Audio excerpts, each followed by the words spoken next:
Mind Games. Chapter 1. The First Puzzle.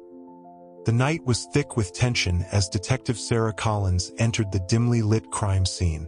The soft hum of the city's life outside was a stark contrast to the horror within. Blood spattered the walls in a pattern that seemed almost deliberate, like a twisted artist's canvas. On the floor lay the body of a young woman, her eyes wide open in terror, mouth frozen in a scream that would never end. Sarah's partner, Detective Mark Anderson, was already crouched over the body, examining the scene with a grim expression. "This one's different," he muttered, more to himself than to Sarah. She approached, her stomach churning with the familiar dread that came with these cases. This was the third murder in as many weeks, each more grotesque than the last, each more elaborate in its cruelty. "What do you mean different?" Sarah asked, her voice steady despite the unease creeping up her spine. Mark pointed to the victim's hand, clenched tightly around a piece of paper. "He left us a note this time." Sarah felt a chill run through her. The killer had been careful so far, leaving no traces, no clues, just death. But now, a note? Why? She knelt beside Mark, carefully prying the paper from the victim's rigid fingers. It was stained with blood, but the writing was clear, precise, almost neat, in stark contrast to the brutality of the scene. "Let the game begin," it read. Sarah's pulse quickened. This wasn't just a murder. It was a challenge, a twisted game designed to taunt them, to lure them into the mind of a monster. "He's playing with us," Mark said, his voice tight with anger. Sarah nodded, her eyes fixed on the note. The killer wasn't just trying to evade them. He wanted to engage them, to pull them into his sick, twisted world. And she knew, with a sinking feeling, that they had no choice but to play along. But Sarah also knew one other thing. In games like this, there could only be one winner. And she wasn't about to let it be him. What will Detective Sarah find in the next chapter? Share your thoughts below and subscribe to follow the gripping story. Chapter 2.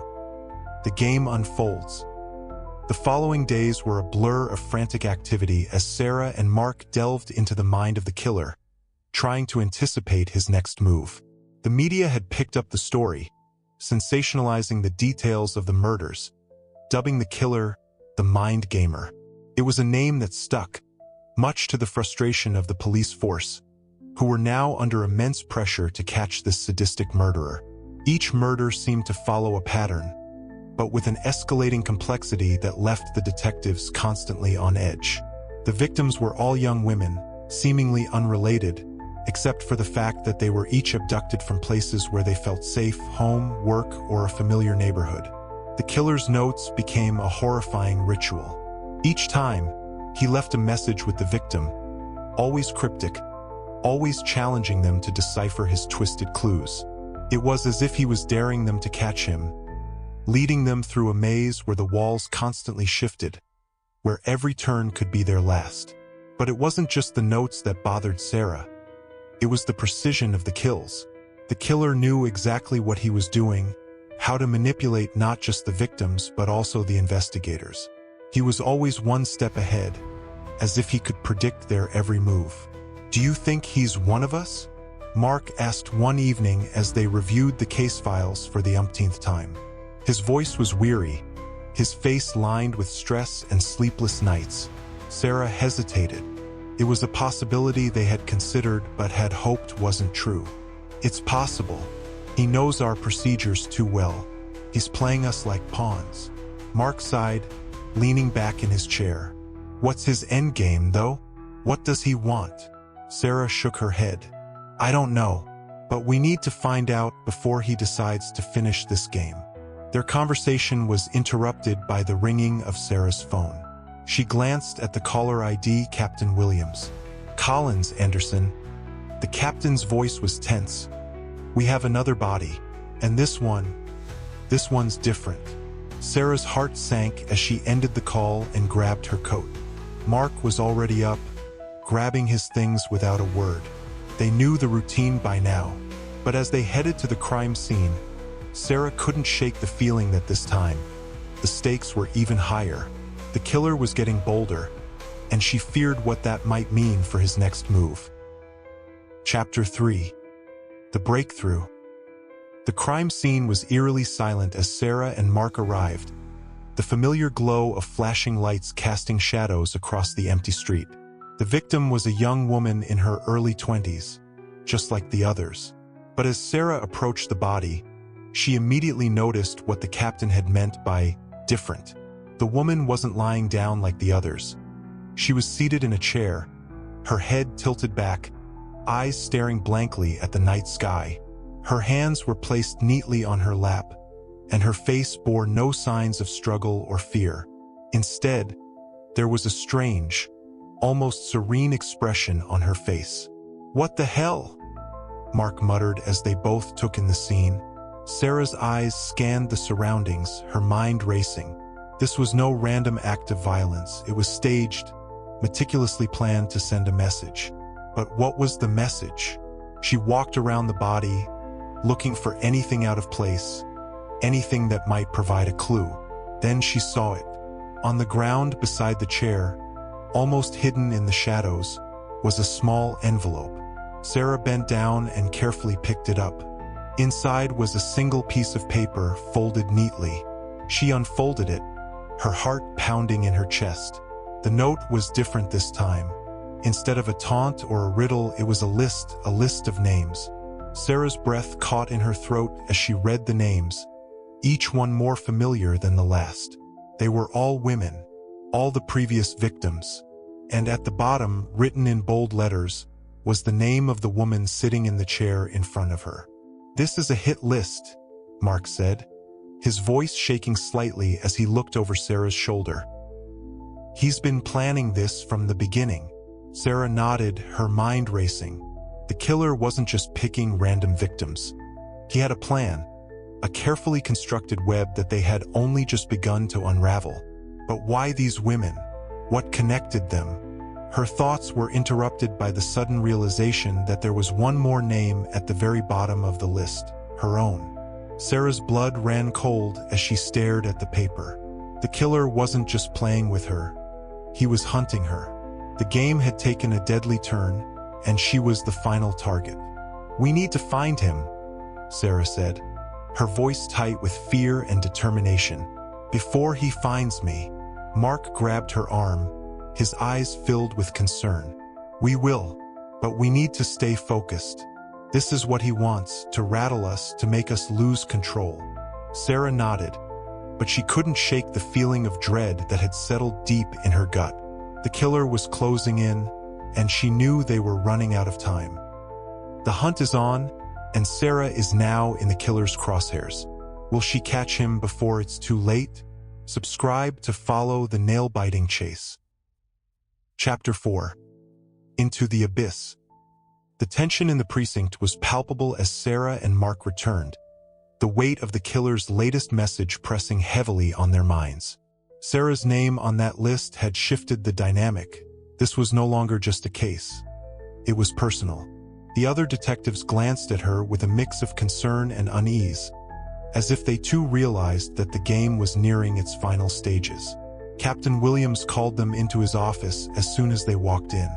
His face was drawn, the lines of worry etched deep. "We need to tighten security around you, Sarah," he said without preamble. "This killer is escalating, and we can't take any chances."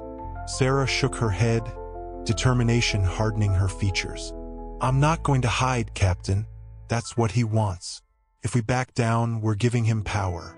Williams sighed, leaning back in his chair. "I understand your point, but we need to be smart about this. If he's targeting you, we have to assume he's watching your every move." Sarah knew he was right, but the thought of being confined, of letting the killer dictate her actions, was unbearable. "We need to figure out his connection to these women. There's something we're missing." Mark, who had been silent up to this point, spoke up. "I've been going over the files, looking for any link between the victims. So far, nothing concrete. But I have a theory. It's a long shot, but it might explain why he's targeting them." Sarah turned to him, her interest piqued. Go on. They all attended the same university, Mark said, flipping through his notes. Different years, different majors, but they were all there around the same time. What if the connection isn't just the university, but something or someone they all knew? Sarah's mind raced, recalling the details of each victim. It was a tenuous link, but it was the first real lead they had. We need to dig deeper into their backgrounds. Friends, acquaintances, any incidents that might connect them. Williams nodded. I'll have a team on it immediately. Meanwhile, Sarah, I want you to stay with Mark. No going off on your own. Sarah agreed reluctantly, knowing that being alone was a risk she couldn't afford to take. But the thought of being a passive participant in this game gnawed at her. She needed to do something, anything, to turn the tables on this killer. As the hours passed, Sarah and Mark worked tirelessly, combing through files, interviewing anyone who might have known the victims. The hours blurred into days, and still, the connection eluded them. The killer was out there, somewhere, watching, waiting for them to slip up. It wasn't until late one night, when Sarah was going over the files one last time, that she found it. A name buried in a witness statement from years ago. A name that sent a jolt of recognition through her. Mark, she called out, her voice trembling slightly. I think I've found something. Mark hurried over, peering over her shoulder at the file. Who is it? James Hargrove, Sarah said, the name tasting bitter on her tongue. He was a professor at the university. The witness mentioned him in passing, but there's something off about it. Mark frowned. Hargrove. Wasn't he involved in some scandal a few years back? Sarah nodded. Sexual harassment charges, but the case was dropped due to lack of evidence. He left the university shortly after. And now, Mark said, his voice dark with realization, he's come back to finish what he started. Sarah felt a chill run through her. If Hargrove was their killer, it meant that his twisted game had been years in the making. He had been waiting, biding his time, and now he was ready to strike. We need to find him, Sarah said, her voice steely with determination, before he finds us. Chapter 5. The Hunter and the Hunted. Sarah's hands trembled slightly as she and Mark raced to the last known address of James Hargrove. The tension in the car was thick, the silence broken only by the hum of the engine and the occasional crackle of the police radio. The pieces of the puzzle were finally falling into place. But with each revelation came the realization of how deep this nightmare truly went. Hargrove had been a respected professor, a man who commanded authority and respect. But beneath that facade lay a predator, someone who had used his position to manipulate and control his victims. The women on his list were not random. They were his targets, chosen with calculated precision. And now Sarah knew he had turned his attention to her. We're almost there, Mark said, his voice cutting through her thoughts. He glanced at her, his expression tense. You okay? Sarah nodded, her jaw set in determination. We need to be smart about this. Hargrove is playing a game, and he's going to try and control the board. We can't let him. Mark agreed, pulling the car up to a nondescript house at the edge of town. It was a modest, unassuming place, the kind of house that wouldn't draw attention. But as they stepped out of the car, Sarah couldn't shake the feeling that they were walking into a trap. They approached the house cautiously, their guns drawn. The front door was slightly ajar, a small detail that set off alarm bells in Sarah's mind. She exchanged a glance with Mark, who nodded, and together they pushed the door open, stepping into the darkened hallway. The air inside was stale, the faint scent of decay lingering in the corners. The house was eerily quiet, each creak of the floorboards amplified in the silence. They moved slowly, methodically, checking each room as they went. But the house was empty, devoid of any signs of life. Maybe he's already gone, Mark whispered, though he didn't sound convinced. Sarah shook her head, her instincts telling her otherwise. No, he's here. He's waiting for us. They reached the last room at the end of the hall, A small study, cluttered with papers and books. And there, in the center of the room, was a chair, facing the door. Sarah's breath caught in her throat as she recognized the setup. The same as the crime scene, where the last victim had been posed. She took a step forward, but Mark grabbed her arm. "Wait," he said, his voice low. "This could be a trap." Sarah hesitated, her eyes locked on the chair. Something wasn't right. The room felt too staged, too deliberate. Then she saw it. A small red light blinking from under the chair. "Get back," she shouted, pulling Mark away just as a deafening explosion rocked the house. The force of the blast threw them both to the ground. The air filled with the sound of shattering glass and splintering wood. Sarah's ears rang. Her vision blurred as she tried to push herself up. Pain shot through her body, but she forced herself to focus, to move. Mark groaned beside her, blood trickling down his face. "Sarah, we need to move." But before they could react, a figure emerged from the smoke. A tall man, his face obscured by a mask. In his hand was a gun, aimed directly at Sarah. "Detective Collins," the man said, his voice smooth and calm, even through the distortion of the mask. "I've been expecting you." Sarah's heart pounded in her chest as she stared into the eyes of the man who had orchestrated this deadly game. James Hargrove. Sarah finally faces the mastermind, but who will survive this deadly confrontation? Hit that subscribe button to see what happens next. Chapter 6. The Final Move. The room was a wreck, debris scattered everywhere from the explosion. But Sarah's focus was on the man standing before her. Hargrove held the gun steadily, his eyes cold and calculating behind the mask. Despite the chaos around them, he exuded a calmness that sent a shiver down Sarah's spine. "Why?" Sarah managed to ask, her voice hoarse from the dust and adrenaline. "Why target these women? Why target me?" Hargrove tilted his head slightly, as if considering her question. "Because, Detective Collins, I wanted to prove a point. You see, the world is full of sheep, blindly following the rules, believing they are safe. But I am the wolf. I needed to show them, to show you that safety is an illusion." Sarah's mind raced, trying to think of a way out of this. Hargrove had them cornered, but she knew there was always a way to turn the tables. She just needed to keep him talking, to buy some time. "So all of this, it's just a game to you?" she asked, stalling. Hargrove chuckled, a low, sinister sound. "Not just a game, Detective. It's the ultimate game, a test of wits, of willpower, and you've played admirably. But now it's time to end it." He moved closer, and Sarah could see Mark out of the corner of her eye, slowly reaching for his weapon. Hargrove noticed too, his gun shifting slightly to point at Mark. Hargrove said, a hint of amusement in his tone. "No heroics, Detective Anderson. I would hate to ruin the finale." Sarah's mind raced. She had to do something before Mark made a move that would get them both killed. Then, an idea struck her. It was risky, but it might just work.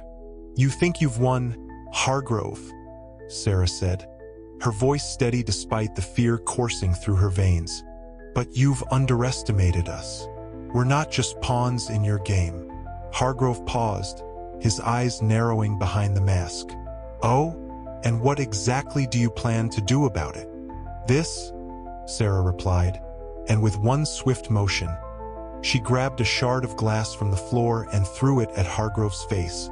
The shard struck his mask, shattering part of it and causing him to stagger back in surprise. In that split second, Mark sprang into action, tackling Hargrove to the ground. The gun went off, the sound deafening in the confined space, but the bullet missed, lodging into the wall behind Sarah. Sarah lunged forward, kicking the gun out of Hargrove's hand as he struggled beneath Mark's weight. Hargrove fought back fiercely, but he was outmatched. Finally, with a grunt of effort, Mark managed to pin Hargrove down, his knee pressed into the killer's back. "It's over," Mark said, breathing heavily. Hargrove laughed. a chilling sound that sent a wave of unease through Sarah. You think you've won, detective? This was never about winning. It was about proving a point. And now everyone will know. Before Sarah could react, Hargrove twisted his body, revealing a small device in his hand, a detonator. No! Sarah shouted, but it was too late. Hargrove pressed the button, and for a moment, everything seemed to freeze. But instead of an explosion, there was only silence. Hargrove's laugh died in his throat as he stared at the device. Confusion etched on his face. Sarah reached into her pocket and pulled out the real detonator, the one she had swapped with the fake while Hargrove was distracted. She tossed it aside and glared down at him. "Checkmate," she said coldly. Hargrove's eyes widened in shock, and then his expression twisted into rage. But it was too late. The police had arrived, storming the building, guns drawn. Within moments, Hargrove was handcuffed and dragged away, still muttering to himself about the game, about how it wasn't supposed to end this way. As the adrenaline began to wear off, Sarah and Mark slumped against the wall, exhausted but relieved. The nightmare was finally over. Sarah outsmarts the killer in a dramatic twist. The end. If you enjoyed our story, subscribe to our channel and turn on notifications.